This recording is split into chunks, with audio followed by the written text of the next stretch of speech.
আমাদের অ্যাডমিনিস্ট্রেশনের চরিত্রে কোনো পরিবর্তন হয় নাই।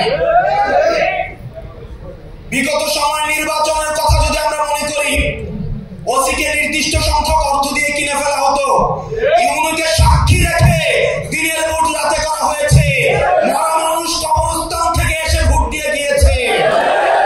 প্রশাসনের দায়ভার এড়াতে পারে না। আমরা দেখলাম 5 আগস্টের পরে বঞ্চিত নামের এক ধরনের গোষ্ঠী এই অ্যাডমিনিস্ট্রেশনকে কবজা করেছে। আমরা কিন্তু দেখি নাই গত 15 বছর কোন অ্যাডমিনিস্ট্রেটিভ অফিসার, কোন সচিব, কোন ডিসি, কোন এসপি তিনি পদত্যাগ করতে চেয়েছেন হাসিনার বিরুদ্ধে গিয়ে।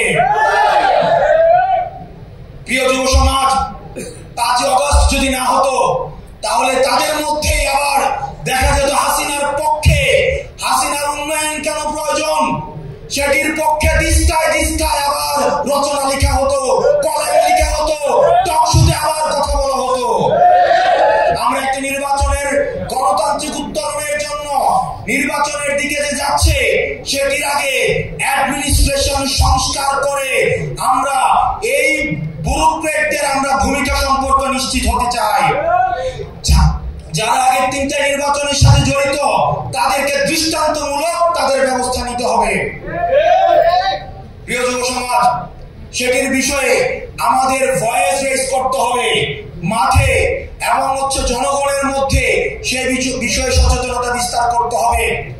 আর কোন প্রশাসন যেন হাসিনার সেবাদাস হিসেবে জনগণের বিপক্ষে গিয়ে ব্যালট যুদ্ধে ব্যালটকে বুলেটের সামনে রেখে জনগণের বিপক্ষে কাজে না লাগাতে পারে। আমরা দেখেছি বুলেট দিয়ে ব্যালটকে নিয়ন্ত্রণ করা হয়েছে।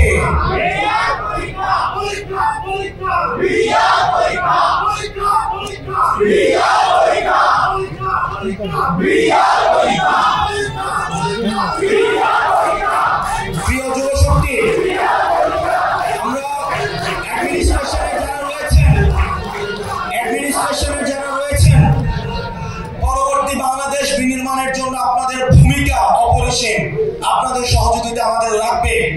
একটা বাংলাদেশ বিনির্মাণের জন্য আপনাদের গুরুত্বকে কখনোই এখানে গণ্য করার সুযোগ নেই।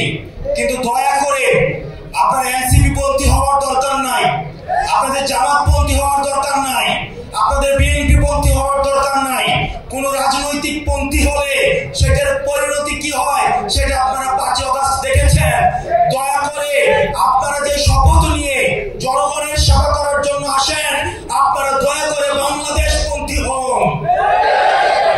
সর্বশেষ সবচেয়ে কনসার্নিং বিষয়, আমরা দেখেছি গুম খুন হত্যার সাথে কিভাবে রাষ্ট্রীয় এজেন্সিগুলো কিভাবে জড়িত রয়েছে। 5 আগস্টের পূর্বে আমাদেরকে ভিলেন বানানোর চেষ্টা করা হয়েছে। আমরা দেখেছি এজেন্সিগুলো মিডিয়াকে নিয়ন্ত্রণ করে, এজেন্সিগুলো ব্যুরোক্রেটদেরকে নিয়ন্ত্রণ করে। সেজন্য জিজিএফআই নামে যে সংগঠনটি রয়েছে সেটির বিরুদ্ধে যথাযথ ব্যবস্থা নিতে হবে। পৃথিবীতে আর কোন অর্গানাইজেশন নেই। আপনি যদি সিআই এর কর্মকাণ্ড দেখেন, তারা ইন্টারনাল এই ডোমেস্টিক পলিটিক্স নিয়ে তারা কখনোই, আপনি দেখবেন ডিজিএফআই বিদেশে বাংলাদেশ নিয়ে কি ষড়যন্ত্র হচ্ছে সেটা নিয়ে কোনো তথ্য নেই। তারা একটা রাজনৈতিক দলের সাথে আরেকটা রাজনৈতিক দলের, একটা রাজনৈতিক নেতার সাথে আরেকটা রাজনৈতিক দলকে কিভাবে মুখোমুখি দাঁড় করিয়ে দেওয়া যায় সেটি নিয়ে তারা দিনরাত ব্যস্ত থাকে। আমরা বলবো আপনারা আপনাদের কাজ করেন। এই আনঅডিটেড আপনারা যদি দেখেন ডিজিএফআই এর কিন্তু অর্থ কখনো হিসাব করা হয় না। একটা আনঅডিটেড একটা ফান্ডের একটা প্রতিষ্ঠান হচ্ছে ডিজিএফআই, এবং সেটাকে দীর্ঘদিন গুম খুন হত্যার সাথে সেটাকে জড়িত করা হয়েছে। দুঃখজনক ভাবে আমরা দেখছি রাষ্ট্রের অনেক বড় বড় কর্তা ব্যক্তিত্ব এখন ডিজিএফআই এর পক্ষে দাঁড়িয়ে যাচ্ছে।